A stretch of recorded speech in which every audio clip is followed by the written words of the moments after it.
Welcome to this IELTS listening practice test. There are 4 sections and 40 questions in total. Each recording is played only once. You'll have time to read the questions before each part and check your answers afterward. At the end, you'll get 10 minutes to transfer your answers. Get ready with a pen and paper. Now let's begin section 1.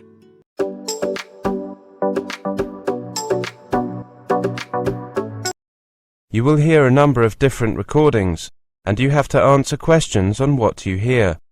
There'll be time for you to read the instructions and questions, and you have a chance to check your work. All the recordings will be played only once. The test is in 4 sections. At the end of the test, you will be given 10 minutes to transfer your answers to your answer sheet. Now turn to section 1. Section 1. You will hear a conversation between a sociology student who is doing research on the town's new community centre and a resident. First, you have some time to look at questions 1 to 5.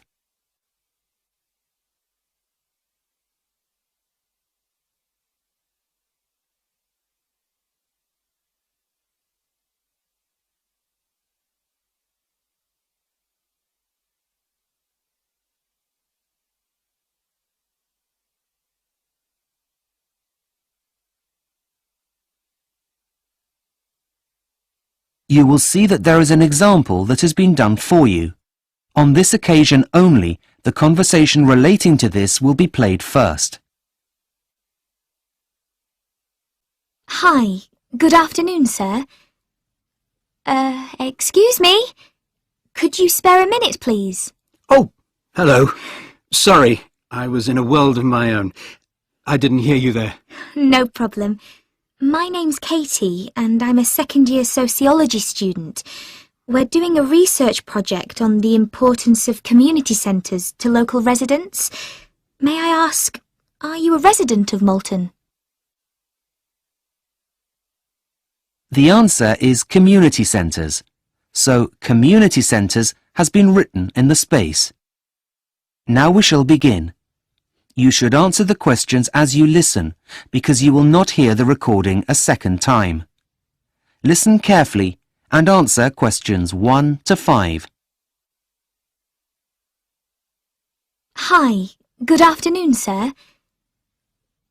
Excuse me? Could you spare a minute, please? Oh, hello. Sorry, I was in a world of my own. I didn't hear you there. No problem. My name's Katie, and I'm a second-year sociology student. We're doing a research project on the importance of community centres to local residents. May I ask, are you a resident of Malton? Yes, I am. That's perfect. Would you mind answering some questions about the facilities you use? It won't take very long. Of course. I'd be happy to answer any questions you have. Far away. Great. OK. The first questions are to do with you. So can I ask how old you are? We need to know for statistical purposes later.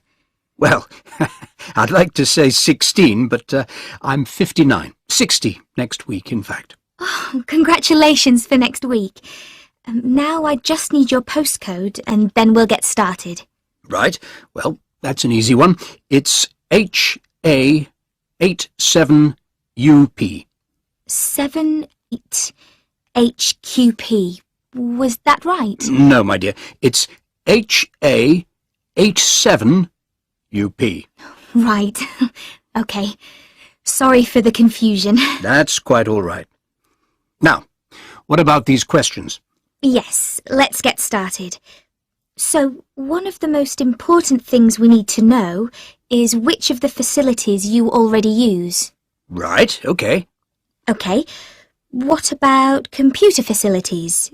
Do you currently use public computers anywhere in town? Yes, I do. I go to my local library. Great. Just jotting that down. OK. What about local sports facilities? Yes, I get down to the swimming pool at least twice a week. And education facilities? Are you currently attending any courses? Yes, I go to Spanish classes every Friday at the Further Education College. That's great. I must say, you're very active. Before you hear the rest of the conversation, you have some time to look at questions 6 to 10.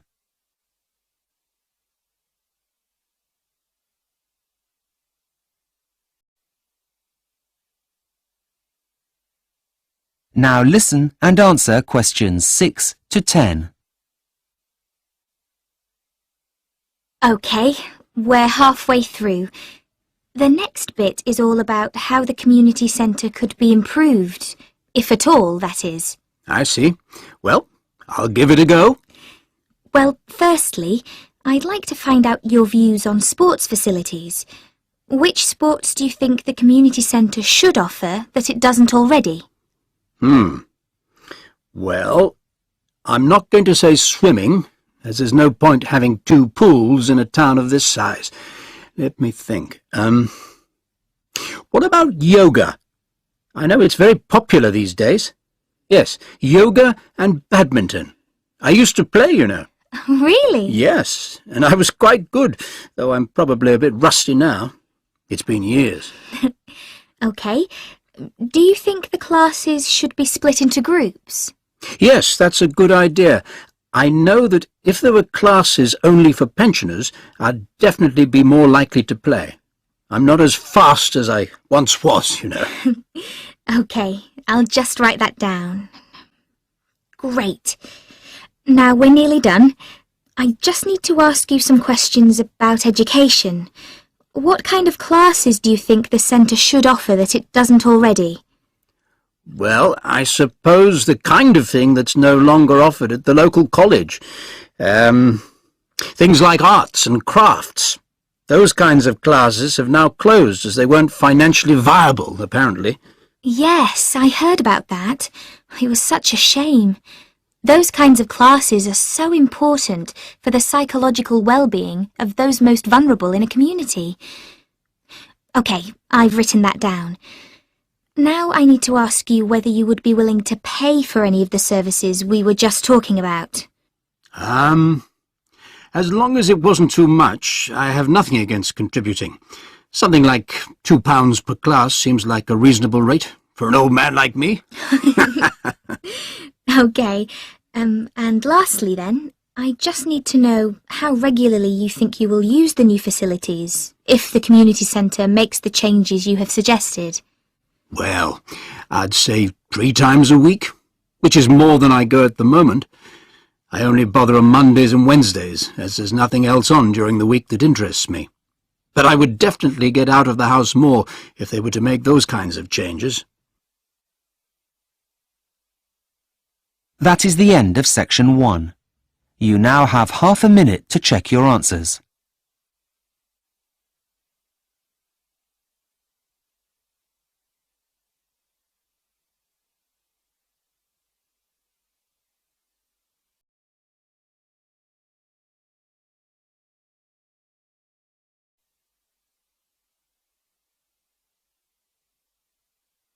Section 2.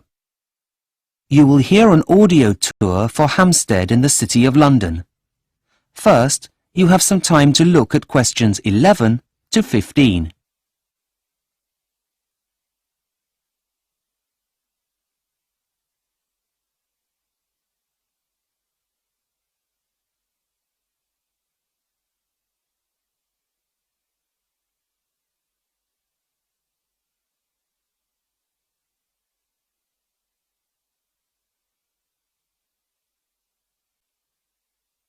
Now listen and answer questions 11 to 15.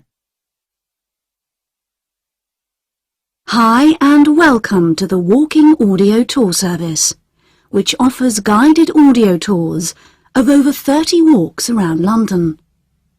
The full list of the walks is available on our website.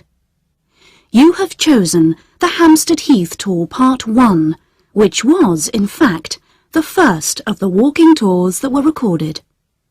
Your walk takes you through part of the Heath, a huge, wild, open parkland where Londoners and visitors to the city can come and enjoy some leisurely and refreshing exercise. The Heath is one of the gems of North London. When you enter the parkland, you will feel as if you are walking in the wild countryside, but you are actually still in an urban area. The walking tour begins here at the exit to Hampstead Underground Station, which is the deepest station on the London Underground system. We hope that you enjoy your experience, whether you are on your own or sharing your walk with a companion. So, let's begin your tour. We hope you enjoy it. If you turn right as you exit Hampstead Station and stay on the right-hand side of the road, the main thoroughfare, Heath Street, will take you up the hill to the Heath itself. You are now walking away from the main shops and cafes in Hampstead Village, but you can return to visit these after your walking tour for some window shopping. The village is busy during the daytime and the evenings. Now back to Heath Street. As the road winds northwards up Heath Street, you will pass some shops and restaurants on your way to the Heath. When you reach the top, the first part of the Heath that you will see on your right is the Vale of the Heath, which has some spectacular houses built on the Heath itself beside a large pond. If you go along a little further, you will come to a fork in the road, where one road, North End Way, turns to the left and goes northwest away from the Heath, and on your right is Spaniards Road, which turns northeast, cutting through the parkland. Walk along this latter road a little way and look for the first opening on your right, where a path leads you down into the wild parkland. As you descend along the pathway, you will find that the noise of the busy road that is just on your left disappears completely. You might want to take off your headphones to enjoy the delight of the sounds of the parkland. Don't imagine that there is only silence. There is the noise of the trees and the wildlife that lives there. As you walk along the path, you will come across several paths coming from the right to join the path that you are on. But keep going until you come to the first fork in the path. Now take the path that goes to your left, which will bring you shortly to the open spaces around Kenwood House. Before you hear the rest of the audio tour, you have some time to look at questions 16 to 20.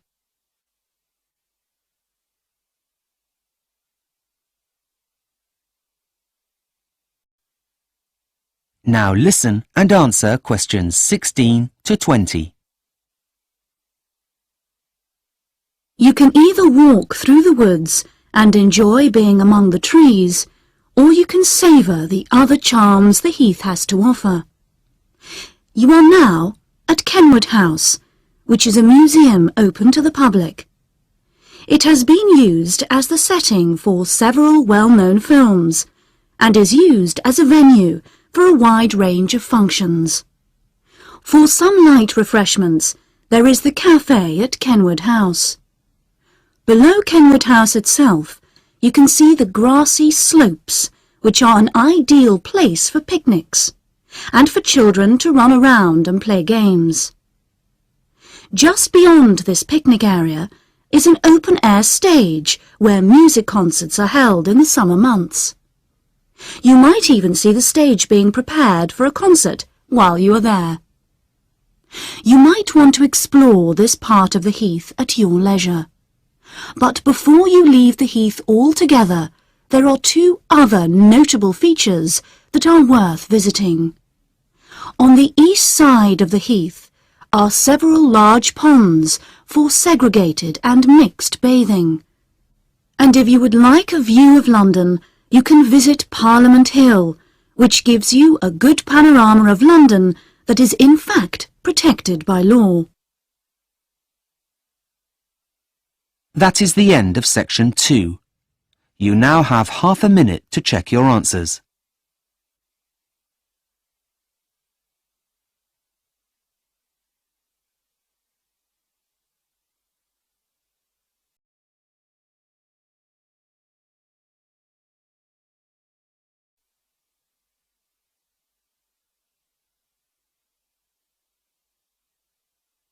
Section 3. You will hear a tutor talking to a student about a case study.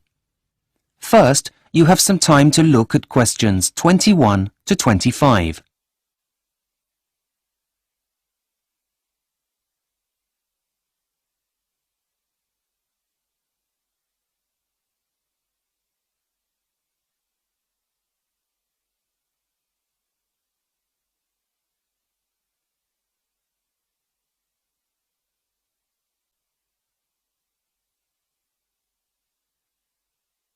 Now listen carefully and answer questions 21 to 25.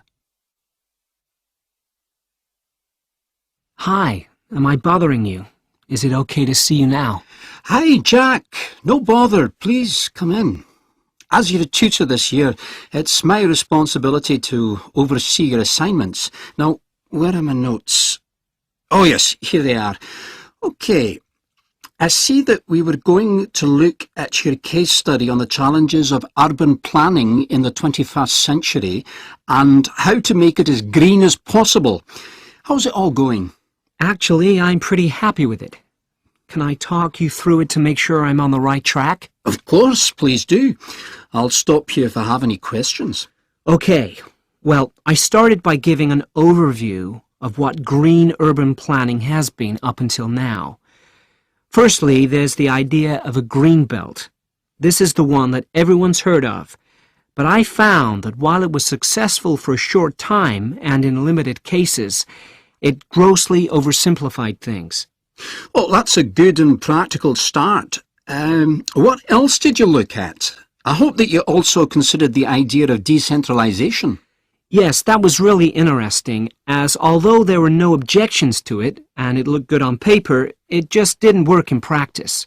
Yes, a conundrum indeed. However, I think you'll find that there are many fads that come and go in this area. It isn't the first, and it won't be the last to simply disappear off the face of the planet. Well, this is all very good so far. What did you look at next?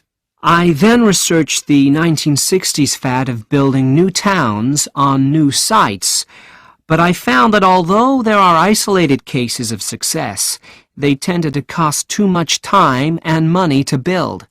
Keeping to that theme, have you considered the idea of brownfield sites? That is, sites that previously had another use, being converted into residential areas. Like the idea of buildings that were once banks being turned into restaurants, that kind of thing. Yeah, that's right. No, I hadn't thought of that. Well, I'd say it's a pretty important option in most urban areas today. Even though there have been issues with safety, if the land were contaminated in any way, at least it tends to attract no objections from local residents. Okay, thanks. I'll make sure I put that in. Anything else? Well, I'm not sure about this last one, but I thought the idea of pedestrianizing central areas was an interesting concept. Do you think it's valid here? Well, it's certainly not a bad idea. The only thing is that it would probably intensify the problem of congestion in inner city areas and would disrupt local residents' sleep if the construction work were to happen during the night. The use of loud excavators to repave the area would be inevitable. Yes, I take your point, but in some older cities, I think it's one of the few viable options. Well, as long as you state that, then it can definitely be included. Before you hear the rest of the conversation, you have some time to look at questions 26 to 30.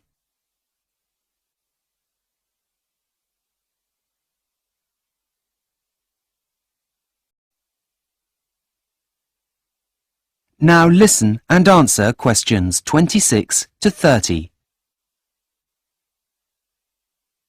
Okay, so that's my introduction to urban planning sorted. But now I come to the main part, which is the case study. It was really difficult to choose, as there are so many good examples. But in the end, I settled on Curitiba, which is the capital of the South Brazilian state of Paraná. Ah, yes, nice choice. How's the research coming along? Well, to be honest, I'm finding the amount of material a bit too much. There's such a diverse range of statistics that it makes it almost impossible to be selective. Well, tell me a bit more about what you discovered, and then we'll see if we can come up with a plan to tackle the problem. Well, it's fascinating. Local authorities managed to achieve so much since the 1960s, principally because, rather than waiting for central government initiatives, they chose a cohesive strategy where residents were consulted. Then they took their ideas and implemented them into local government planning to come up with a plan everybody was happy with. Aha! A bottom-up approach. Do go on. Well, the transport system is a real example of the town's eco-friendly image. Even though they have one of the highest number of cars per person in the country, they also have the highest number of people using public transport. This is because poor and elderly residents are able to benefit from a social fare that allows them to use the system for less. This has led to low levels of pollution, which also encourages citizens to use bicycles more. Well, that's really impressive, Jack. Well done. But I do have some suggestions to help you with finalising your case study. Please. If you're going to prove Curitiba's success, you need to refer to specifics. You mentioned pedestrian-only areas in your introduction. How about that? Yes, okay. And what about the amount of parking for all of those cars? I didn't come across that in my research, but I can look it up. Yeah, I think it's important. And what about considering where people live in relation to their place of work? If they live in the suburbs, how about mentioning how far they need to travel in order to get to work? And don't forget about their recycling strategy, including how easy it is and how much they recycle, making sure you include statistics to back it up. Okay, got it. All in all, Jack, you've really done your homework, and I very much look forward to receiving your final draft. Thanks, Professor. You've been a great help.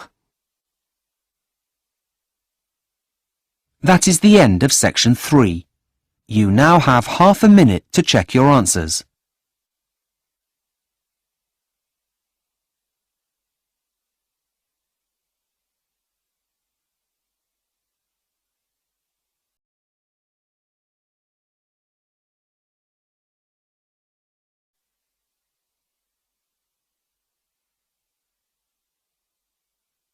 Section 4.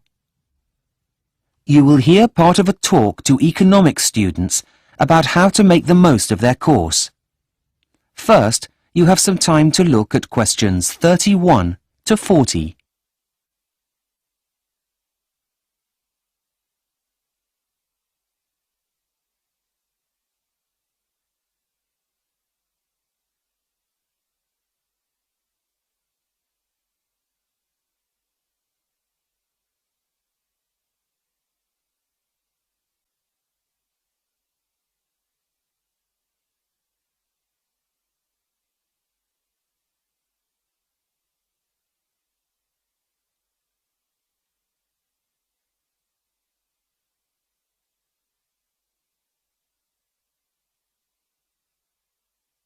Now listen carefully and answer questions 31 to 40. Good morning, everyone, and welcome to the Stanley University School of Economics. I will be one of your lecturers on the course, and my name is Professor Whitefield.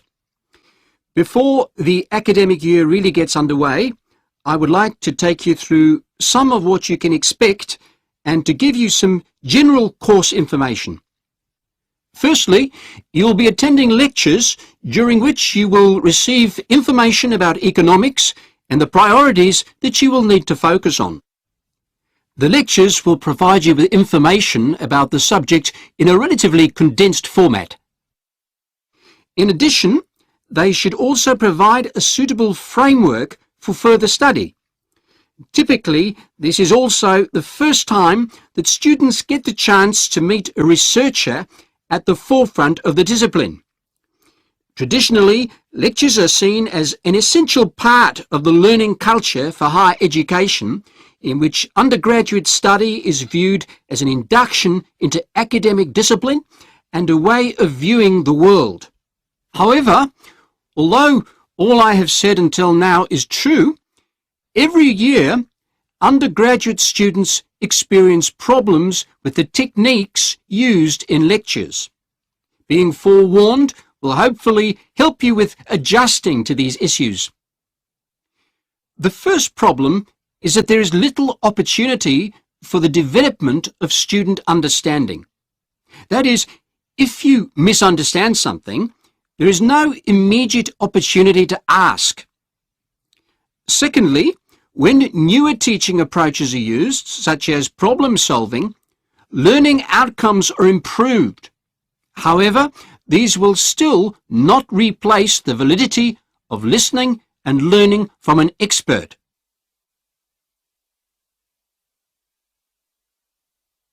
Now, before you start despairing, there are several things that you can do in order to make the learning process and consequently your student life at the university easier.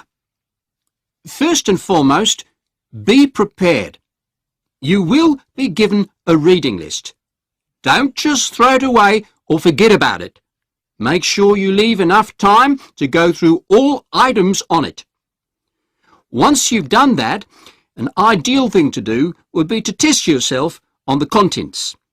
Prepare a mini quiz while reading and go back to it before the lecture and just check you know the answers. Now, for most of you, this won't be the first time that you're studying economics, but you may have taken a gap year or had a period of time working. If this is so, and even if it isn't in fact, it always makes sense to go back and refresh your memory on those relevant theories you learned about before, as we'll definitely be referring to them. Okay, there are just a couple more ideas I'd like to suggest before I'll take any questions you may have. We are lucky enough to be living in a digital age, so use resources like the web to do some extra background research.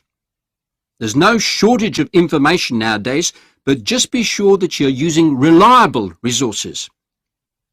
Finally, and this is an important one, make sure you discuss ideas with your peers. They're in the same boat as you are after all, and you'll probably find that it helps make your learning more memorable. All in all, take charge of your learning and you'll find that you succeed. Now, do you have any questions before we go on to the next? That is the end of section 4. You now have half a minute to check your answers.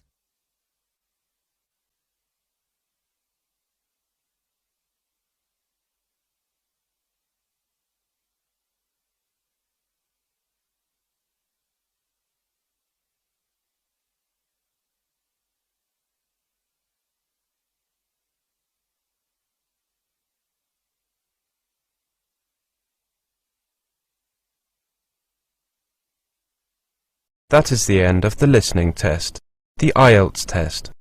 You now have 10 minutes to transfer your answers to the listening answer sheet.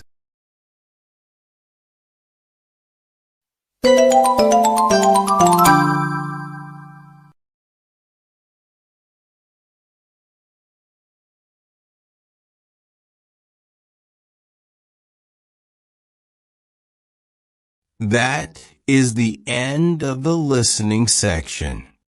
You now have 2 minutes to review your answers before the test automatically moves on to the next section. Please take this time to check your answers carefully. Make sure all your responses are recorded in the correct places, and review your spelling, grammar, and formatting. Once the time is up, the system will take you directly to the reading section. Please remain seated and stay focused. The next section will begin shortly.